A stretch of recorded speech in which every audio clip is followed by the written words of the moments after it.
Good morning student. आज के video में अपन केमिस्ट्री में चैप्टर नंबर 8 स्टार्ट कर रहे हैं। D and F block elements. D तथा एफ ब्लॉक के तत्व क्या है और डी ब्लॉक के अंदर अपन को प्रथम संक्रमण श्रेणी के गुण पढ़ते हैं फर्स्ट ट्रांजिशन सीरीज के। सबसे पहले अपने आवर्त सारणी जो अपन ने 11th में भी पढ़ी है, आवर्त सारणी के अंदर 4 ब्लॉक है। आवर्त सारणी में जो बाईं तरफ है 2 वर्ग, फर्स्ट ए सेकंड ए, सारीय धातु और सारीय मृदा धातु है, जिसमें अंतिम इलेक्ट्रॉन एस उपकोष एस कक्षक में प्रवेश करता है, वो एस ब्लॉक के तत्व कहलाते हैं, जिसको अपन ट्रिक से भी याद करते हैं। एलिना की रबड़ी सस्ती फ्री, बेटा मांगे कार, सुंदर बाप राजी। उसके बाद में आवर्त सारणी में जो दाईं तरफ है वर्ग 13 से वर्ग 18 तक के तत्व पी ब्लॉक के तत्व कहलाते हैं, जिसमें से वर्ग 13 और वर्ग 14 तो 11th में दिया हुआ है और 15, 16, 17, 18 ये 4 वर्ग जो है वो अपन 12th में इसी में पी ब्लॉक वाले चैप्टर के अंदर पढ़ेंगे। और एस और पी ब्लॉक के बीच में होते हैं डी ब्लॉक के तत्व, ये टोटल 10 वर्ग में होते हैं। और नीचे की और 2 श्रेणियां होती है एफ ब्लॉक के तत्वों की। इनको ट्रिक से याद रखेंगे और इनकी प्रॉपर्टीज को अपन डिस्कस करेंगे। तो सबसे पहले मैं डी ब्लॉक एलिमेंट समझाता हूं, उसके बाद में अपन एफ ब्लॉक तत्वों को डिस्कस करेंगे। डी ब्लॉक एलिमेंट्स के डी ब्लॉक के तत्व जो है आवर्त सारणी में एस तथा पी ब्लॉक के बीच में तीसरे वर्ग से लेकर 12वें वर्ग तक के तत्व है। और कौन से आवर्त में होते हैं? ये चौथा आवर्त है, ये 5वां, ये 6ठा, ये 7वां आवर्त है। तो डी ब्लॉक के तत्व तीसरे वर्ग से लेकर 12वें वर्ग तक और चौथे आवर्त से लेकर 7वें आवर्त में स्थित होते हैं। वर्ग का मतलब है ऊपर से नीचे और आवर्त का मतलब है बाएं से दाएं। अब इसमें कौन से तत्व है पहले वो देखते हैं, फिर इनकी प्रॉपर्टीज को डिस्कस करते हैं। पहले डी ब्लॉक के तत्व जो है चौथा है, इसके अंदर अंतिम इलेक्ट्रॉन n-1 डी कक्षक में प्रवेश करता है, वे डी ब्लॉक के तत्व कहलाते। मतलब 4 में से 1 जाएगा तो इसको 3D श्रेणी कहते हैं, 5 में से इसको कहते हैं 4D श्रेणी, इसको कहते हैं 5D श्रेणी, इसको कहते हैं 6D श्रेणी। तो ये 3D, 4D, 5D, 6D ये संक्रमण तत्व है जो डी ब्लॉक के तत्व। अब इसमें पहले अपन तत्व लिख देते हैं कौन कौन से, फिर इसकी पहले सामान्य गुण को डिस्कस करेंगे, फिर प्रथम संक्रमण श्रेणी के अंदर कौन कौन से गुण है। अपन को प्रथम संक्रमण श्रेणी पढ़नी है। तो प्रथम संक्रमण श्रेणी 3D, इसमें तीसरे वर्ग से लेकर 12वें वर्ग तक में कौन से तत्व है? तो शक्ति, वक्र, में, फे, को, नी, कुंजन, ये 21 स्कैंडियम से लेकर 24, 25, 26, 28, 29 और 30 जिंक तक ये प्रथम संक्रमण श्रेणी है। 21 स्कैंडियम से लेकर 30 जिंक तक। उसके बाद द्वितीय संक्रमण श्रेणी में 39 इट्रियम से लेकर इसके अंदर 48 कैडमियम तक के तत्व आते हैं। इसको याद रखने के लिए ट्रिक से लिखना, यारी जरा निभा मौत तक, रुकावट राह में पड़े तो आग में कूद जा। ये 39 इट्रियम से लेकर 48 कैडमियम तक के जो तत्व है, yttrium, zirconium, niobium, molybdenum, technetium, ruthenium, rhodium, palladium, silver और कैडमियम। तो ये प्रथम संक्रमण श्रेणी थी। शक्ति, वक्र, में, फे, को, नी, कुंजन, ये ट्रिक से याद हो जाएगा। फिर अपन को नाम भी याद रखने हैं, scandium, titanium, vanadium, chromium, manganese, iron, cobalt, निकल, कॉपर और जिंक। ये द्वितीय संक्रमण श्रेणी जो है 5वें आवर्त में 39 इट्रियम से लेकर 48 कैडमियम तक और याद रखने के लिए ट्रिक है, यारी जरा निभा मौत तक, रुकावट राह में पड़े तो आग में कूद। Yttrium, zirconium, niobium, molybdenum, technetium, ruthenium, rhodium, palladium, silver और कैडमियम। उसके बाद में 57 लेंथेनम। इसके बाद वाले तत्व 14 तत्व एफ ब्लॉक में आ जाते हैं, जो नीचे अलग से है। तो 58 से 71 तक एफ ब्लॉक में आ जाएंगे, जिसको कहते हैं लेंथेनाइड श्रेणी। तो यहां पर 72 से होफनियम, ले हाफते हुए wicket, running overs, Irfan Pathan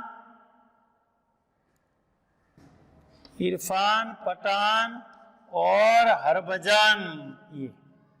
तो ये 72 से लेकर 73, 74, 75, 76, 77, 78, 79, 80 तक ये तीसरे आवर्त में, जो छठे आवर्त में है, इसको कहते हैं 5D संक्रमण श्रेणी। ये प्रथम संक्रमण श्रेणी, ये द्वितीय, ये तृतीय, ये चतुर्थ। तो lanthanum, hafnium, tantalum, tungsten, rhenium, osmium, iridium, platinum, aurum और मरकरी। तो इसका ट्रिक है, ले हाफते हुए wicket, running overs, Irfan Pathan और हरभजन। और उसके बाद में यहां पर जो है 89 एक्टिनियम AC। इसके बाद वाले 14 तत्व एफ ब्लॉक में आ जाएंगे एक्टिनाइड श्रेणी में, 90 से लेकर 103 तक। फिर यहां पर 104 से रदरफोर्डियम,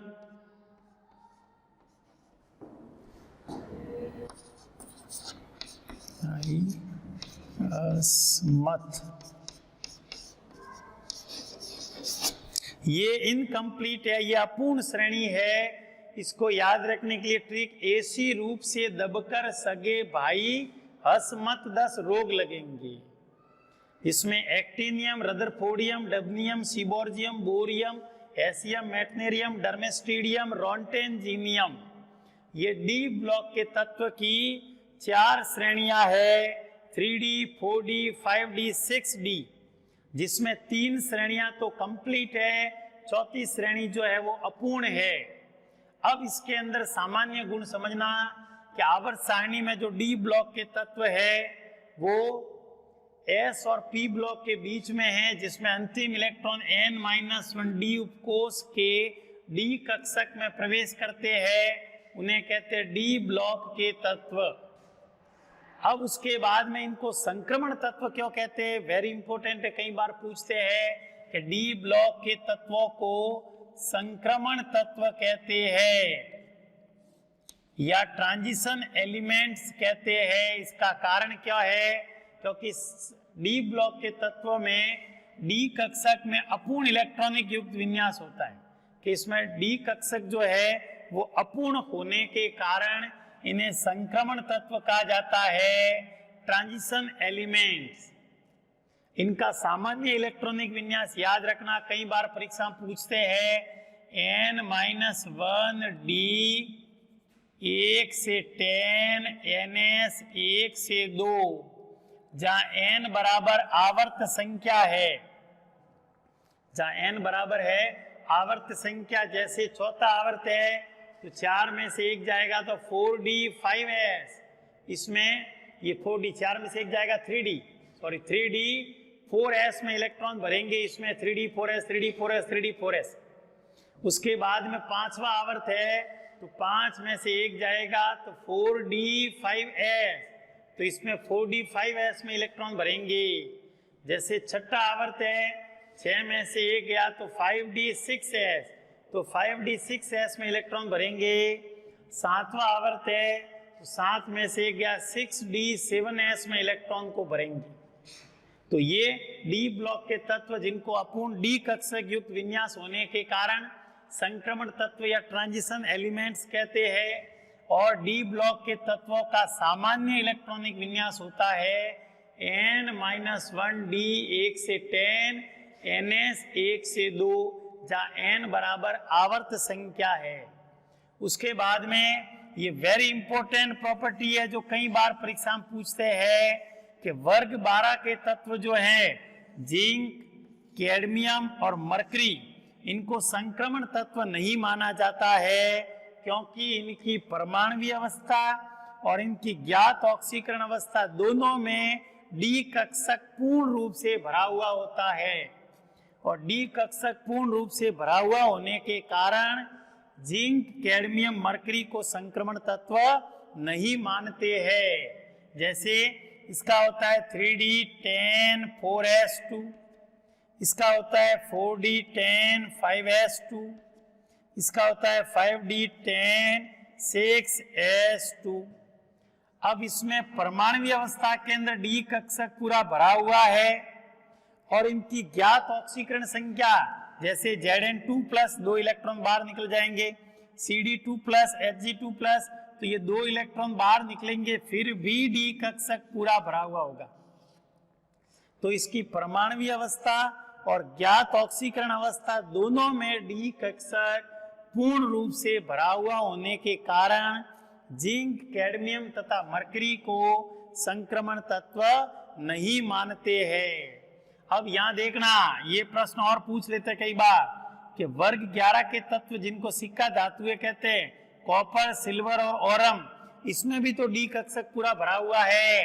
ये अपवाद वाली स्थिति है, जैसे 3D10 4s1, इसका होता है 4D10 5s1, इसका होता है 5D10 6s1।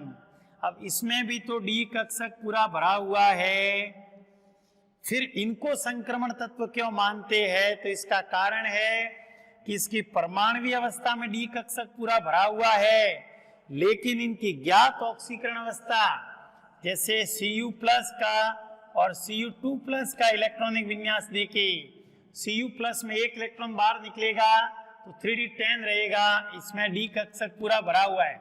लेकिन Cu2+ के अंदर 2 इलेक्ट्रॉन बाहर निकालने हैं, एक यहां से निकलेगा, एक यहां से निकलेगा, तो 3D9 हो जाएगा। इसका मतलब इसमें एक अयुग्मित इलेक्ट्रॉन आ जाएगा, अपूर्ण विन्यास हो जाएगा। तो वर्ग 11 के तत्व है कॉपर, सिल्वर, ओरम, इनकी परमाणु अवस्था में तो डी कक्षक पूर्ण रूप से भरा हुआ होता है, लेकिन इनकी ज्ञात ऑक्सीकरण अवस्था में डी कक्षक जो है वो अपूर्ण हो जाता है, इसीलिए इनको संक्रमण तत्व माना जाता है। तो वर्ग 3 से लेकर वर्ग 11 तक के जो तत्व है इनको संक्रमण तत्व मानते हैं, क्योंकि इसमें डी कक्षक जो है वो अपूर्ण इलेक्ट्रॉन युक्त विन्यास युक्त होता है। जबकि वर्ग 12 के तत्व हैं जिंक, कैडमियम, मरकरी, इनको संक्रमण तत्व नहीं मानते हैं, क्योंकि इसमें परमाणु अवस्था और ज्ञात ऑक्सीकरण अवस्था दोनों में डी कक्षक जो है वो पूर्ण रूप से भरा हुआ होता है। उसके अलावा डी ब्लॉक के तत्व तीसरे से लेकर 12वें वर्ग तक में है और चौथे से लेकर 7वें आवर्त में स्थित है। सभी संक्रमण धातुएं जिसके अंदर धात्विक गुण है, ये अंतराकाशी यौगिक बनाते हैं। इसके अंदर अपूर्ण विन्यास युक्त होने के कारण इसमें अयुग्मित इलेक्ट्रॉन उपस्थित होता है, और अयुग्मित इलेक्ट्रॉन उपस्थित होने के कारण ये अनुचुंबकीय प्रकृति को दर्शाते हैं, और अयुग्मित इलेक्ट्रॉन उपस्थित होता है, इसलिए ये अधिकांशतः संक्रमण धातुएं कोई कलर भी शो करती है, ये रंगीन भी होते हैं। इसके अलावा इनमें संकुल यौगिक कॉम्प्लेक्स कंपाउंड बनाने की प्रवृत्ति अधिक होती है। तो ये जो है डी ब्लॉक तत्व संक्रमण धातुओं के जनरल प्रॉपर्टीज है, सामान्य गुण। अपन को प्रथम संक्रमण श्रेणी पढ़नी है स्कैंडियम से लेकर जिंक तक, इसकी प्रॉपर्टीज को अपन को डिस्कस करना है, जिसमें इलेक्ट्रॉनिक विन्यास सबसे पहले है, और इसमें 2 एक्सेप्शन आएंगे, 2 अपवाद वाले। सबसे पहले जैसे आर्गन तक तो भरोगे ही 3D 4s, अब यहाँ 1s 2s 2p 3s 3p 4s 3D। अब इसमें अपन को पूरा लिखने की जरूरत नहीं है, इससे पहले आर्गन लिख दो, और जब भी इलेक्ट्रॉन भरो तो आर्गन के बाद पहले s कक्षक में भरेंगे, उसके बाद में d कक्षक में, और इलेक्ट्रॉन बाहर भी निकालो तो पहले s से फिर d से। और इन दोनों के अंदर ऊर्जा अंतर कम होने के कारण स्थायी विन्यास को प्राप्त करने के लिए इलेक्ट्रॉन S से D में भी चला जाता है। जैसे 18, 18 2 20 और 1 21, तो ये स्कैंडियम का इलेक्ट्रॉनिक विन्यास है। जैसे टाइटेनियम 3d4s तो 18 2 20 और 2 22। जैसे वेनेडियम 3d4s 18 2 20 और 3 23। अब क्रोमियम का ध्यान रखना, क्रोमियम और कॉपर ये वेरी इंपॉर्टेंट है, जो एक्सेप्शन वाले हैं। यदि उनके नियम से भरोगे तो 3d4s 18 2 20 और उसके बाद में क्या हो गए 4 24, जो गलत है। इसमें क्या होता है, एक इलेक्ट्रॉन इसको दे तो ये अर्धपूर्ण स्थायी विन्यास को प्राप्त कर लेता है। इसलिए क्रोमियम का इलेक्ट्रॉनिक विन्यास होगा 4s1 3d5। ये अपवाद अच्छी तरीके से याद रखना।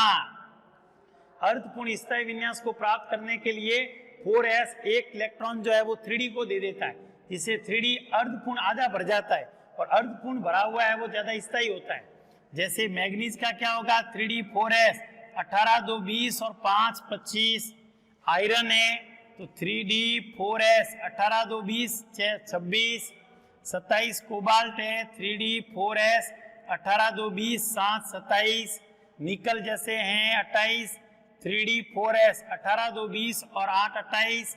अब क्रोमियम में यहाँ पे 2 और यहाँ 9 भर दिए तो गलत हो जाएगा, क्योंकि ये एक इलेक्ट्रॉन इसको देके ये पूर्ण भरा हुआ स्थायी विन्यास को प्राप्त कर लेता है, क्योंकि इन दोनों कक्षक में ऊर्जा अंतर कम होता है। कम होने के कारण स्थायी विन्यास को प्राप्त करने के लिए इलेक्ट्रॉन 4s से 3d में चला जाता है। तो यहाँ पे 1 और यहाँ पे 10 भरोगे 18 1 19 और 10 हो जाएंगे 29 और 18 2 20 और 10 30। तो प्रथम संक्रमण श्रेणी के अंदर ध्यान रखना 2 एक्सेप्शन है, क्रोमियम और कॉपर, और ज्यादातर एग्जाम में क्रोमियम और कॉपर ही पूछे जाते हैं।